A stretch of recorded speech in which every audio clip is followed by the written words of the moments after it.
historinë tjetër që është shumë interesante. Është interesante sepse e para është një lidhje me tuaj,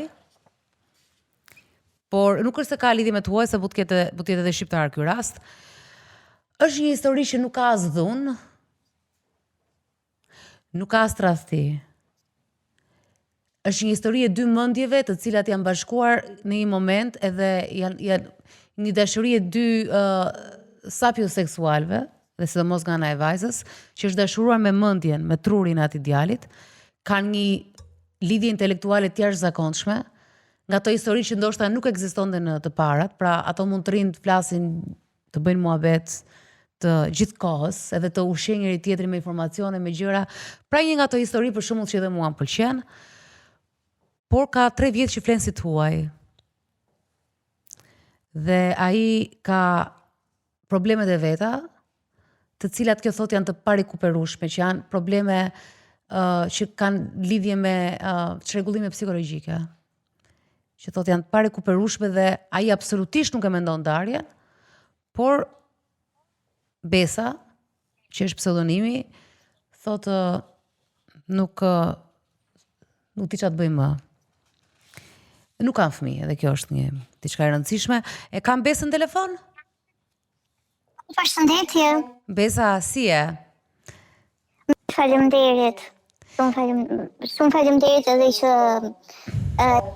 bëni këtë podcast shumë të nevojshëm për mendimin tim, mirë pafund. Po, edhe për mua është shkollë më vete, sepse janë gjithë histori që dëgjoj me vëmendje dhe mësojmë edhe për veten, kështu që e kemi bërë me dëshirë për të gjithë neve që si thua, të hapim syt bashkë edhe veshët edhe të rritemi bashkë në një lloj mënyre shpirtërisht. Më duket ndonjëherë kur shikoj podcastin sikur jam në një leksion. Edhe është fikse ashtu, si mësojnë gjithë në pak. Është koha, mendoj që është koha për të sqaruar gjëra, jo thjesht i kaloj me 15 sekonda TikTok. Mendoj që ka ardhur, është një kohë që edhe të kuptojmë se çfarë po ndodh përtej këtyre përcaktimeve, divorci, xhelozia, narcizmit, shohim se çfarë janë dhe kush janë këta njerëz, se të gjithë njerëz jemi me problemet tona. Po kalojmë tek ty. Historia jote është shumë interesante. Është një histori që mënyra se si ke shpjeguar ti për atë lidhjen intelektuale që keni, është një histori që edhe unë mund ta gjej veten time. Edhe do doja shumë që një pjesë të kësaj ta kish, domethënë të kem dhe unë, nëse do të kem një lidhje tjetër, që besoj ta kem tash në të ardhmen. Po tani. Besoj se po qesh regjizori. Më kapi një humor tani Besa, se nuk e di nga që të kap trishtimin nga ca histori dhe është kështu si ato të qeshurat në varrim. Po historia jote ka këtë pjesën e bukur që ka një lidhje emocionale dhe një lidhje, si thua, një lidhje mendore shumë të fortë. Nuk ka këtë pjesën e historive që dëgjuam, nuk ka tradhti, nuk ka dhunë, nuk ka kontroll, nuk ka xhelozi posesive, por jeni 2 të huaj në shtëpi. Më thuaj pak më shumë për këtë. Ne jemi 2 njerëz që tentojmë gjithkohon të komunikojmë me njëri tjetrin. Dhe pse 3 vitet e fundit ky komunikim është bërë shumë i vështirë, se ka kaluar shumë emocional. Domethënë nëse dikur neve komunikonim edhe arrinim në një emërus të bashkët, po themi, se secili ka në çdo situatë mendoj gabimet e veta, dhe më përpara arrinim shumë mirë të analizonim situatat e bënim simet tona. Dhe si që the dhe ti, kjo është veçanta lidhjes tonë, dhe kjo është vështërsia që kam unë në këto momente, që nuk arrit dot të ndaj mendjen, sepse kam nevojë për këtë njerëz, jam shumë e lidhur emocionalisht, domethënë jam e varur, mund të them, emocionalisht me këtë njerëz, por që nuk kemi intimitet. Sa vjet keni bashkë? Ky është 8 vjet. 8 vjet. Edhe ke rrëfyer në historinë tënde që ai është gati gjeni? Po, kur ka qenë i vogël, ka pas probleme në shkollë dhe është rritur në Francë, edhe prindrit e vetës që të thuar normalisht kanë shkuar te psikolog, kanë bërë një test inteligjencë, sepse mësuesit ankoheshin që nuk ishte fare i përqendruar, dhe ndoshta mund të kishte ndonjë mangësi, ndonjë Asperger's syndrom ose autizëm, dhe doli me një inteligjencë shumë të lartë. 136.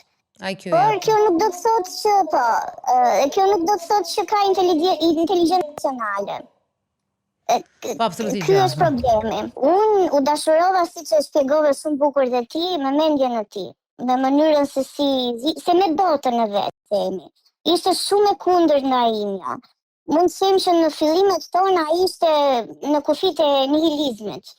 Dhe më vonë e thot dhe ai vetë, faktikisht sikur mori dritë nga drita ime. Domethënë ishte si dy botë, një e errët dhe një me dritë, se unë jam njëri shumë pozitiv. Po që me kalimin e kohës e ndjej që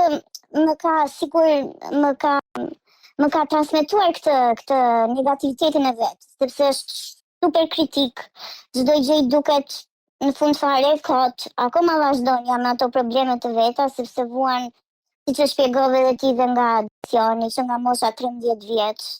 Edhe, si thash, në fillim ishte për mua shumë sfiduese dhe shumë e bukur. Edhe doja që të dy, si më thënë, të merrnin nga njëri tjetri. Dhe unë të filloja të shikoja botën me një sy më kritik, sepse gjithmonë më dukej që gjë do ishte mirë dhe është e bukur në fund fare. Dhe kam mësuar dhe unë shumë nga ai, po edhe ai nga mua, dhe ishte marrëdhënie, ishte fiks ajo që duhet. Kjo pjesa e nihilizmit që mua më kujton adoleshencën edhe gjithë çuna që dëgjonin rock, edhe lexonin shumë dhe ishin shumë interesant, por ishte në adoleshente pjesa, jo krimin e familjeve, po atëherë edhe unë jam tërhequr shumë nga këta që ishin kështu kundër sistemit, kundër botës, dukeshin shumë seksi në fakt, të them të drejtën, kur pinin dhe cigare. Por, unë kam qenë 15 vjeç. Ti jemi mosh tjetër tani. Mos ka qenë edhe një dëshirë jotja që të, si thua, të kujdeseshe për të, pra, për pos fakti sa interesant që ishte të thoja, mos e ndjeve se kur e morë dhe si sfid, fakti se ai ti thej që 13 vjeç vone nga depresioni, e morë si sfid që ti do të kujdesesh sepse ky është kaq i mençur sa është ky, domethënë, ë? Shumë e drejtë, dhe unë tani kam diku të rreth 5 muajsh që jam vetë në terapi, dhe ai jemi domethënë të dy në veçanti, secili në terapi. Unë po bëj një terapi psikoanalitike, kam 5 muaj që kam filluar, dhe kam zbuluar që kam një instinkt më mësor në çdo marrëdhënie të mundshme. Domethënë dhe në shoqëri, edhe në familje, edhe në partneritet. Dhe normalisht besoj që edhe kjo ka qenë një mënyrë të plotësuarit të kësaj nevoje që kam unë në përgjithësi, sepse është instinkt që unë faktikisht nuk e kontrolloj dot. Ka momente tani në terapi e kuptoj, kur kam sjellje të tilla, dhe them, mos prapë bëra rolin e mamit. Edhe është vërtet, ka për shumë bukur që është e vërtet. Ka ndoshta shumë të bëjë me këtë që unë kam dashur që ta ndihmoj. Domethënë të marr atë sfidën përsipër dhe në fund fare të dalë fitimtare, si thonë, po që është bërë shumë e lodhshme. Dëgjoj pyetje, kur ai është në depresion, ndoshta duhet bëjmë diçka për depresionin në të ardhmen, se edhe unë nuk e kuptoj shumë këtë pjesë, e di pak a shumë, po kur është në depresion, ç'a ndodh me ta? Ai mbyllet në vete, s'del nga shtëpia, se unë po flas për to që di unë kështu simptomat më të famshme. Shiko, depresionin ai e ka të vazhdueshëm. Domethënë është që nga mosha 13 vjeçe dhe deri tani dhe ka faza. Nuk se ka episode, edhe mbyllet drita të thoja, Jo, dhe ka momente shumë të mira që e lufton, sepse përpiqet dhe ai me të thënë drejtën në mënyrën e vet, si çdo kush. Unë e njoh shumë mirë sepse unë kam kaluar, domethënë unë kam pasur episode depresioni. Dhe është një ndjes, domethënë është një lloj gjendje e tillë që nuk ke fuqi as të marrësh një gotë ujë. Nuk ke dëshirë të zgjohesh në mëngjes. Dhe është e pakontrollueshme.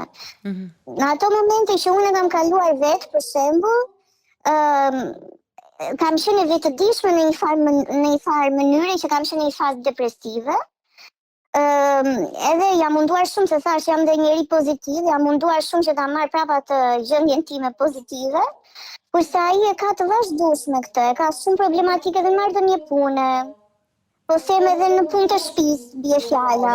Po na trego pak për simptomat, çfarë janë këto simptomat e depresionit? Simptomat janë sash që, domethënë, nuk është puna se mbyllet në vetvete, se me mua, domethënë, shprehet lirshëm dhe ne jemi të dy lakuriq para njëri tjetrit. Vërtet, diskutojmë çdo gjë.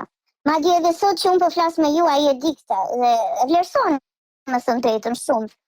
nuk kemi fare probleme që të përballemi me të vërtetat tona, po them.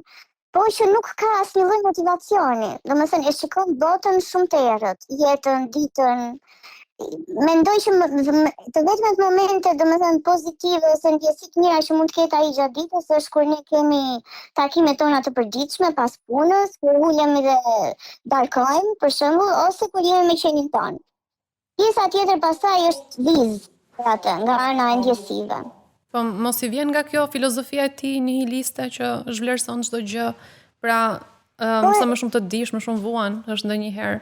Po, dhe unë për shembull kur më thotë që jo, po unë në fakt unë për ne të dy, për veten time dhe për një më të mirë, për një jetë më të mirë për ne, normal që dua që të jem pjesë e këtij sistemi, po ai nuk e ndjen veten jashtë loje. Domethënë në çdo vend ku mund të shkoj, nuk ndjen fare përkatësi, përveç se në shtëpi me mua. Edhe në familjen e vet nuk ndihet sikur I përket familjes vet. Po për fëmijët ju keni provuar, a keni diskutuar apo se keni menduar fare? Kemi diskutuar dhe për mua edhe kjo është një nga arsyet më të forta që e mendoj divorcin, me thënë drejtën, sepse unë kam një dëshirë shumë të madhe për të pas fëmijë. Por që nuk mund, domethënë më duket shumë egoiste të sjell në jetë një fëmijë ndërkohë që jeton në një ambient për mua toksik. Sepse nuk është e shëndetshme këto përplasjet që ne kemi, sidomos 3 vitet e fundit her pas here. Ai ka shprehur dëshirën për fëmijë? Ai thotë që po dhe ai e dëshiron, po nga ana tjetër thotë kush jemi ne të sjellim në jetë qenie njerëzore që në fund fare do vuajnë. Është dakord për të krijuar familje për 2 fëmijë, por nuk kemi tentuar sepse kemi këtë ftohtsinë e intimitetit seksual që është e jashtëzakonshme, përveç pusjeve, pusjet ekzistojnë akoma, është po flas për seks, për shembull, është pothuajse inekzistent. A mund të bëj një pyetje se më bëri përshtypje kjo? Çdo me thënë 3 vjet inekzistente?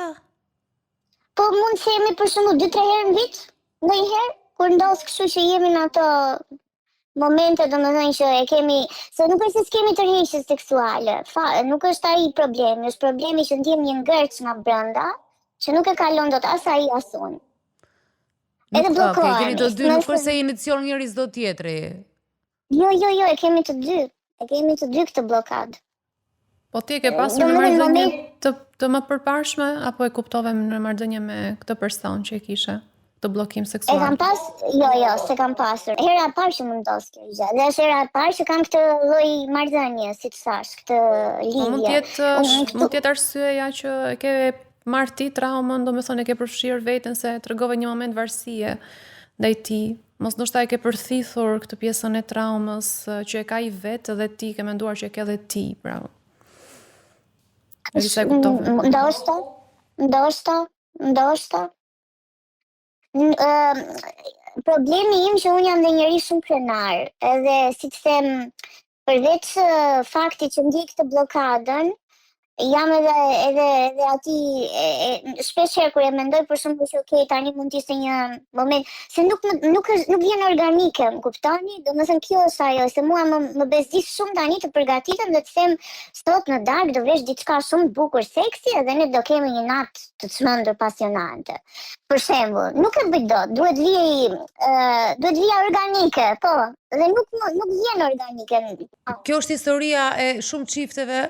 3 vjet ndoshta është shumë, të bësh 3 herë seks në 3 vjet, por shumë çifte sidomos kur bëjmë me fëmijë kështu, nuk e kanë dëshirën për shumë arsye. Arsyeja e parë, do me fjet gjumë janë të lodhur, por ka një lloj përpjekje. Dhe ka përpjekje si nga kur mashkulli dëshiron edhe gruaja nuk ka fare nerva, ka përpjekje që okay, dakord, po ja bëj, siç edhe kur mashkulli ka gjërat e veta, femra ndihet dhe faje kështu dhe pra ka një përpjekje. Ndoshta këtu nuk do. Është dhe shumë e thjeshtë, ti nuk do të ndoshta mund të jetë që nuk do të bësh më seks me të. Se tash nuk e di se si jam ekspert dhe mund të jetë pa lidhje fare kjo që them. Por ajo marrëdhënia intime është e rëndësishme shumë dhe nëse ai ka këto që ka dhe ti je më solare, më dhe deri tash siç thua ke marrë dhe çik rolin e mamas, fakti që ti nuk merr hapin që mund ta iniciosh ta vesh atë këmishën e mëndafshit një herë në muaj të paktën, ose një herë në 2 muaj, po shkojmë. Ndoshta dhe nuk do. E ke pyetur një herë veten a realisht do? E kam pyetur veten. Biles, le të them që edhe diskutoj dhe jam unë ajo që kam diskutuar këtë temë atë, sepse për atë është pak e sikletshme. Dhe sa herë që diskutoj më thot ka të bëjë me pasiguritë mia, nuk ndjemi sigurt, më thot, dhe nuk e kuptoj shumë se njeriu në fakt se unë e pyes a ke dëshirë, domethënë a më ndjen më ti mua se mund të arrit në një fazë që një çift mbaron ajo ndjenja dhe mund të jenë edhe thjesht dy njerëz që e duan shumë njëri tjetrin për njeriu që janë, por nuk e kanë atë shkëndijën më dhe ekziston, nuk është se është e pa imagjinueshme si opsion.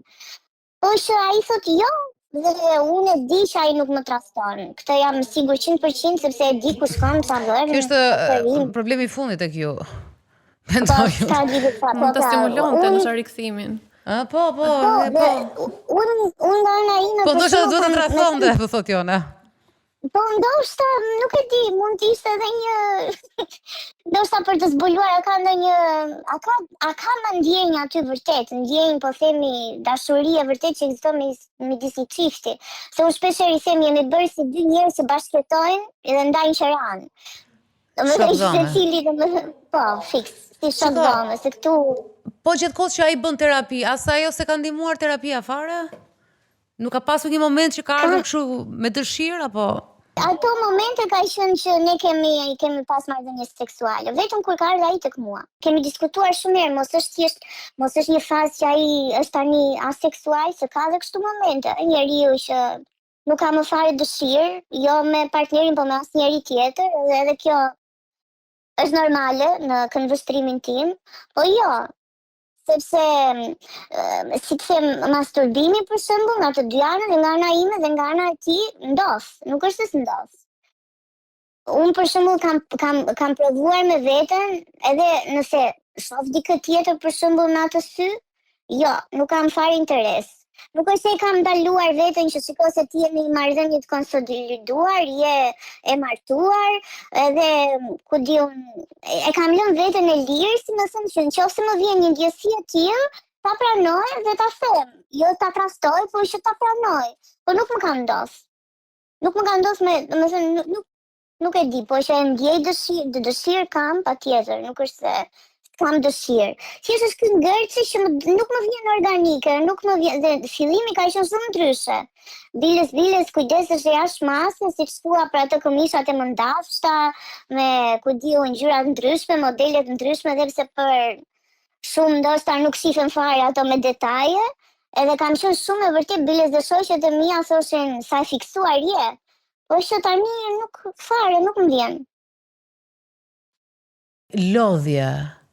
Për te faktit që ai mund të jetë absolutisht edhe depresioni që ka të bëjë, që është diagnostikuar me depresion. Po më vjen një si ti the një gjë të bukur që ti po mbar trauma, ato kanë kaluar traumat njëri tjetrit në një lloj forme, siç e kanë kaluar edhe informacionet atë intelektit. Po më vjen edhe fjala lodhje, si dëgjoj këtë histori dhe është si histori e lodhur. Ata mund të gjejnë përmbushje tek pjesa intelektuale, se tha unë në komunikim ndihem shumë e kënaqur kur flas me të, ndoshta flasim për tema që interesojnë të dyve, marr një lloj se dhe ajo të jep ekscitim edhe vetë temën, nëse ti fillon të flet, futesh në atë lloj diskutimi, dhe unë njoh shumë çifte kështu. Po flet edhe ChatGPT për atë zemra. Po është tjetër të kesh. Nuk është e njëjta gjë. Jo, e kuptoj unë, po ti thua dua të bëj fëmijë me atë, nuk dua të ri me atë. Mund ta stërvit edhe pjesën seksuale, që ti fillon edhe merr kënaqësinë, ekscitimin përmes bisedës, jo përmes kontaktit seksual. Në tradicional.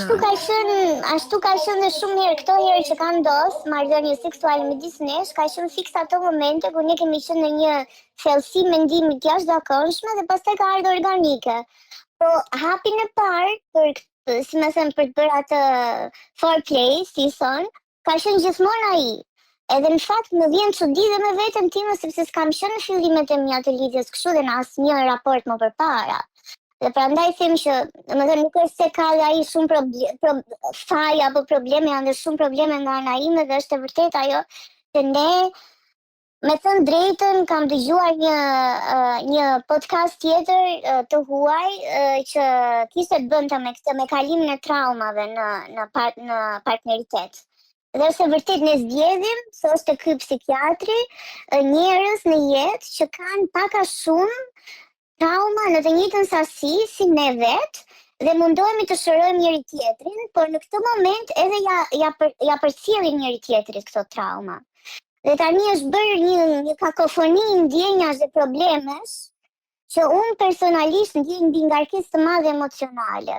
I them shpeshherë kur diskutojmë apo kur flasim që je shumë i lodhshëm. Ndërkohë që në momente të tjera më duket gjëja më e bukur në botë, të merrem me atë, me mendjen e tij. Okej, se do bëj këtë pyetje, nëse ti merr kënaqësi njësoj për bisedat si më përpara. Po, ka momente kur bëhet pastaj biseda personale në mendimet tona, sepse ne jemi dhe njerëz me bindje shumë të forta, edhe është pak e vështirë ndonjëherë kur kalon ajo biseda që nuk është më e përgjithshme, po kalon personale, në bindje personale, aty pastaj mua nuk më pëlqen më. Aty më venita çdo gjë. Edhe bëhet shumë e lodhshme. Pse? Dhe doja të shtoja edhe këtë, nuk është se s'kam dëshirë të bëj fëmijë me atë. Thjesht mendoj që do ishte shumë jo e drejtë në këto momente. Sepse nuk mendoj që të bëri këtë fëmijë do shpëtonte martesën tonë. Ne e kemi lënë para një muaj që e vetmi opsion është tani një terapi në çift, të bëjmë bashkë një terapi. Dhe në qoftë se funksionon, atëre funksionon, dhe në qoftë se funksionon, atëre se cilin rrugën e vetë, se nuk mund të kalohet më kështu. Çfarë qëllimesh keni si çift? Domethënë dua të kuptoj pa a jeni të përbashkëta qëllimet, sepse ne folëm pak më përpara për pjesën që ai ka një interes për mendjen, por edhe vetë ti, siç e ke marrë nga kjo marrëdhënie, por jo për ndjenjat. Ose për seksin, nëse ka qëllim që ta përmirësoj këtë. Pra ekziston qëllimi i përbashkët tek ju? Sot mua, po unë nuk e di, duhet të besoj më, se u bë kohë shumë e gjatë që jemi në të njëjtën, domethënë po rrotullohemi në të njëjtin vargull. Nuk vlen më të thuash po dua të përmirësoj, dhe ngelesh prapë kthehesh përsëri tek të njëjtat probleme. Edhe çfarë doni të përmirësoni tek marrëdhënia? Domethënë duhet të jetë dyanshme kjo gjë. E para njërë që duhet patjetër të përmirësohet është që ne të gjejmë prapë atë komunikimin si më përpara, që të arrijmë në një mërus të përbashkuar dhe pa kaluar biseda shumë emocionale, ku fillojnë pastaj që arsyeja nuk është më aty. Kjo është e para njërë, që dua unë patjetër të zgjidhet. Dhe po zgjidhem këtë, mendoj që do vi pastaj edhe intimiteti, do vi pastaj edhe, si më thënë, plotësimi i qëllimit të krijimit të një familje, se nuk është se duam të dy këtë gjë. Se përmendë 2 herë, çfarë ndodh kur ju flisni për gjërat personale? Pse ka konflikt, pse ka problem këtu? Kalojmë dhe lëndojmë njëri tjetrin. Nuk them në ofendime, por në mënyrën se si shprehemi. Fakti që ai për shembull, për mendimin tim dhe ai vetë nuk është e pranon, po jo me zë të fuqishëm, le të themi, që ka mungesë empatie, kjo inteligjenca emocionale, thot ndonjëherë disa gjëra që mua më lëndojnë, që për atë në fakt nuk janë të tilla. Ne bëjmë një bisedë normale, diskutojmë për shembull, zënkat ato janë shumë të çuditshme, që kush i dëgjon thot po këta për këto zihen, dhe nëse ai më përpara mua më dëgjonte me shumë kuriozitet, domethënë çfarë kisha unë për të thënë, edhe nëse e kisha gabim, tani i vjen direkt ai ndalim, blokim direkt që jo, nuk është kështu, sepse dhe flet shumë për shkak të ADHD, nuk e di e thash mirë. Kto që po, attention deficit disorder. Hiperaktiviteti. Kto që ka probleme vëmendjen. Po. Ka një kompleksitet shqetësimesh që bën të vështirë. Po. Më ti ke shpresë për marrëdhënien, të dalim në pikën e fundit që ja bëm 2 raste më herët. Ti të përmendë pak pjesën e terapisë në çift, përmendë faktin se sa e rëndësishme është kemi qëllime përbashkëta nëse do futemi në terapi, sepse vetëm kështu mund të funksionojë. Po ndihesh, domethënë ndjen një lloj shpresë duke njohur edhe për personin, duke njohur edhe situatën që kalon çdo ditë. Tani, le të themi që arsyeja më sot ka mbaruar. Po ndjenjën e kam që jo, domethënë akoma.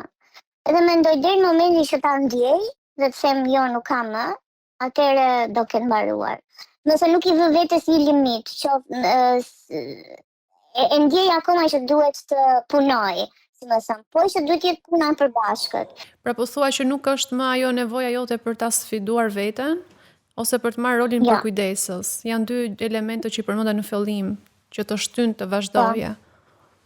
Po jo, nuk është më ajo, është thjesht ndjenja që unë, si më thënë, nuk njoh më njëri, si thash, ne të dy jemi lakurish para njëri tjetrit, nuk jam me asnjë njeri tjetër në këtë botë aq vetja ose aq e zhveshur si me atë njeri, edhe nuk dua ta humbas. Po nga ana tjetër them me ç'kosto. Prandaj them arsyeja më thotë që jo, sepse po ndjej me vërtet shumë frustrim, si më thënë, dhe po kam edhe unë shumë probleme vetë. Kështu që nuk, prandaj them jam duke menduar dhe unë jam ajo që e kam vendosur, si më thënë, vulën e kësaj situate që deri në terapinë çift, dhe nëse nuk funksionon dhe terapia, atëherë për mua mbaroj dhe kurse mbaroj. Po që ai për shembull ma bën dhe më të vështirë, me thënë drejtën, se as nuk e çon në përmend ndarjen. Thot, nëse ne të dy do ndahemi, ajo mund të vi vetëm nga ty. Unë nuk e imagjinoj dot që mund të jetoj në këtë botë sot që për mua është kot fare, domethënë shumë i zgënjur nga çdo gjë që ndodh rreth e rrotull, pa praninë tënde, po që nëse unë ty të bëj kaq shumë dëm, thot normal që do e pranoj. Reagim, ndryshe nga kjo që vim mësuar. Ku të bën presion, mos të largohesh edhe kërcënon, siç e patëm në rastin më përparshme. Po. Dikush do thoshte që është dhe pak i huaj ai. Po nuk do thoja këtë se ka edhe biseda të tilla kam dëgjuar edhe në Shqipëri. Ka shumë çuna që njoh shumë atje, më shumë njoh çuna si ky, po nuk e di tash si janë, po mbaj mend që kanë qenë kështu si tamam në lista edhe të mençur. Gjithsesi kjo është u thash unë ndërkohë që ti fletu po filloj të lodhem kështu fizikisht nga kjo historia, se shoh kështu tërheqje, zvarritje, por ndoshta është ajo që më pëlqen mua fakti që të dy shkojnë në terapi dhe të dy përpiqen, dhe të dy po japi dhe një shans tjetër me terapi, o për te terapisë unë them gjithmonë është si puna e, kur të thonë si u dobësove, ore jep çdo lloj arsye, domethënë çdo lloj recete, po dëshira. Është dëshira. Dhe ndoshta ai duke qenë se ka të lidhur edhe me faktin e depresionit, ndoshta edhe vetë Besa e kanë qenë më për zemër këtë situatë. Por se di Besa, atëre duke qenë se ju vetë keni folur, jepi dhe një shans. Ne pardje vendosëm domethënë edhe takimin pas një muaji është terapia parë në çift. Dhe të shohim, po kjo shansi i fundit që unë jap në fakt vetes, jo atij, se vetes dhe marrëdhënies. Normal, nga vetja nis çdo gjë. Sido që të jetë, çdo njeri mendoj unë ka nevojë për terapi. Ju lutem, çdo kush që mund ta dëgjoj, shkoni në terapi sepse është shumë e rëndësishme. Jetojmë në një epokë ku shoqëria është shumë konsumatore, siç edhe ti çdo gjë kalon shumë shpejt dhe kemi të gjithë nevojë për terapi. Është vërtet, dhe unë ndërkohë me duke qenë se përmendë terapiun jam shumë e lumtur sepse dëgjoj Jonën edhe kam dëgjuar që nga fillimi jam shumë me fat që të kam Jona, sepse po të dëgjoja sot me vëmendje dhe ja gjej të gjithëve, domethënë kur i the kalimin e traumave, gjëra që më pëlqye se mësuam dhe ne, edhe unë po të dëgjoja me shumë vëmendje se si u fliset dhe se si ai gjete fiks çdo kujt, domethënë çdo telefonate i gjej pikërisht atë dhimbje më të madhe ose atë se qa po ndodhe, gjëra që unë nuk jam e aftë ti ashtu. Kemi nevojë të na shikoj dikush nga jashtë. Unë Besa të falenderoj shumë.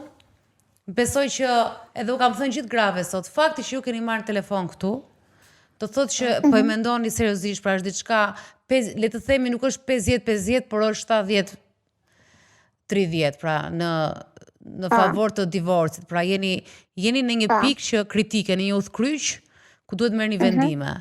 Pra shkosa keni ardhur dhe të ndarin këtë histori edhe këtu në këtë program. Kështu që unë të uroj më të mirat edhe të them që të gjesh zgjidhjen që në fund të ditës është më e mira për ty.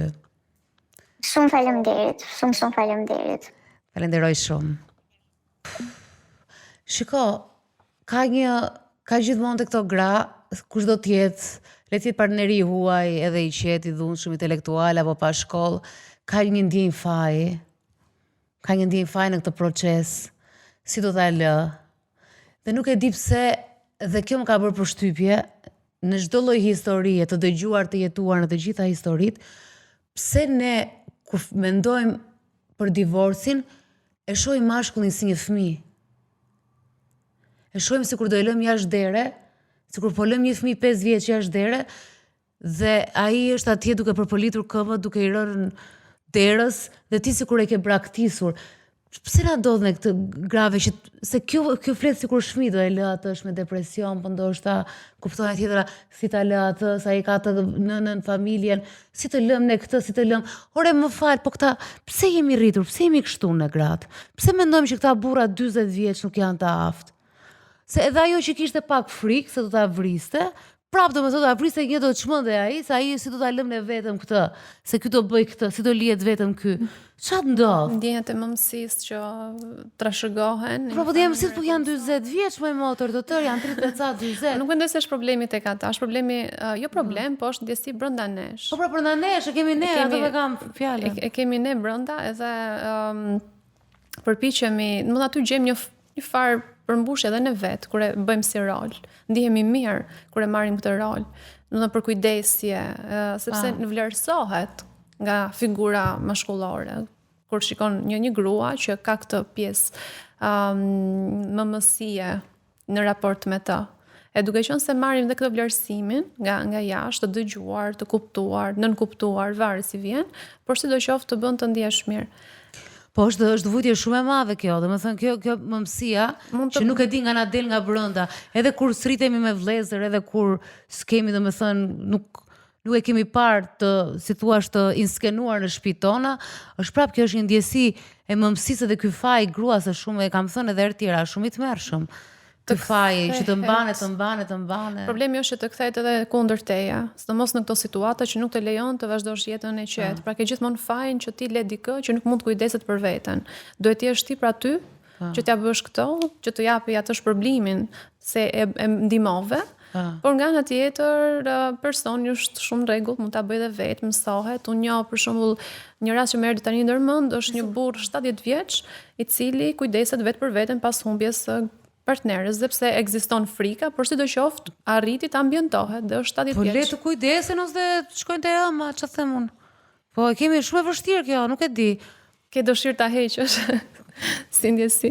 Kam dëshirë ta heq, po kam dëshirë që ndoshta me kalimin duhet një 20-30 vjet, vetëm këtu po tër botën, se po ndryshojnë që këto situatat edhe duhet bërë dhe kjo analiza, se vërtet është një peshë shumë e madhe te gruaja kjo, se si e la shumë burrin.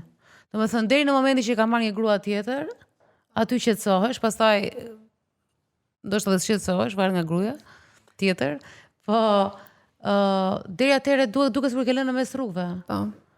Edhe sidomos kur mësohesh. Edhe burra nuk ndihmojnë në këtë pjesë. Shumë burra nuk ndihmojnë. Nuk është se ty patjetër që është ai 70 vjeçari dhe patjetër që të tërë ja dalin vetë gjithkohës.